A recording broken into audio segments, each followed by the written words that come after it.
KSRTC ഡ്രൈവറായിരുന്ന യദുവിന്റെ ജോലി തെറിപ്പിച്ച mayor Arya രാജേന്ദ്രന്റെയും ഭർത്താവ് സച്ചിൻ ദേവ് പ്രവൃത്തികൾക്ക് തിരിച്ചടി കിട്ടിത്തുടങ്ങി. ഇരുവരെയും കേസിൽ പ്രതിയാക്കാൻ കോടതി നിർദ്ദേശിച്ചതോടെയാണ് അധികാരം പോയ ആര്യയുടെ നില പരുങ്ങലിലായിരിക്കുന്നത്.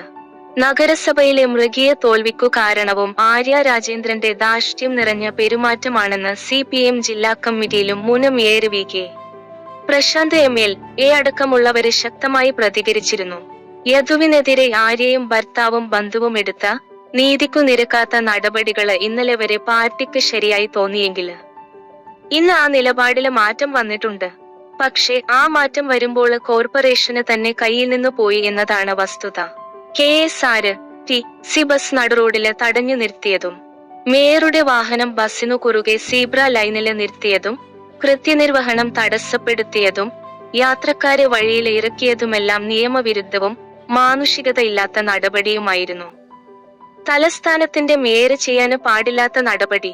സ്വന്തം നഗരത്തില് ഭീകരാന്തരീക്ഷം സൃഷ്ടിച്ച മേയറാണ് ആര്യ രാജേന്ദ്രന്.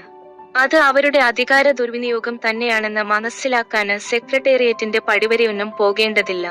എന്നിട്ട് കേസെടുത്ത പോലീസിന്റെ നടപടികൾ എത്ര മോശമായിരുന്നു. ഒടുവില് കോടതിയാണ് കേസിൽ ഇടപെട്ട് ആര്യ രാജേന്ദ്രനെയും സച്ചിന് ദേവിനെയും പ്രതിയാക്കാന് നിർദ്ദേശിച്ചത്. എന്തുകൊണ്ടാണ് പോലീസിന് ഈ രണ്ടുപേരും പ്രതിയില്ലാതായത്? അതാണ് രാഷ്ട്രീയം, അതാണ് അധികാരം, അതാണ് നിയമവിരുദ്ധത. ഇതെല്ലാം ചേർന്നാണ് യദുവിന്റെ കേസിൽ ആര്യ രാജേന്ദ്രന് രക്ഷപ്പെടാന് ശ്രമിച്ചത്. കേസിൽ ആര്യ രാജേന്ദ്രന്റെ ഭാഗത്ത് ന്യായമുണ്ടോ എന്നത് സ്വാഭാവികമായും ചിന്തിക്കാവുന്നതേയുള്ളൂ. എന്നിട്ടും അവർക്ക് വേണ്ടി നേതാക്കള് പലരും, പ്രത്യേകിച്ച് DYFI നേതാക്കള് കള്ളം പറയേണ്ട സ്ഥിതിയുണ്ടായി. KSRTC ഡ്രൈവര് യദുവിന്റെ രാഷ്ട്രീയം ചികഞ്ഞാണ് അവര് പോയത്. ആരുടെ ഭാഗത്താണ് ശരിയെന്നല്ല നോക്കിയത്. സംഭവിച്ചതെന്താണ്? യദുവിനെ KSRTCയിൽ നിന്നും പറഞ്ഞുവിട്ടു. അതായത് താത്കാലിക ജോലിയിൽ നിന്നും നീക്കി. 715 പൂരയുടെ ദിവസ വേതനത്തിനായിരുന്നു ജോലി. അന്നം മുടക്കിക്കളഞ്ഞു എന്നാണ് യദു മാധ്യമങ്ങളോട് പറഞ്ഞത്.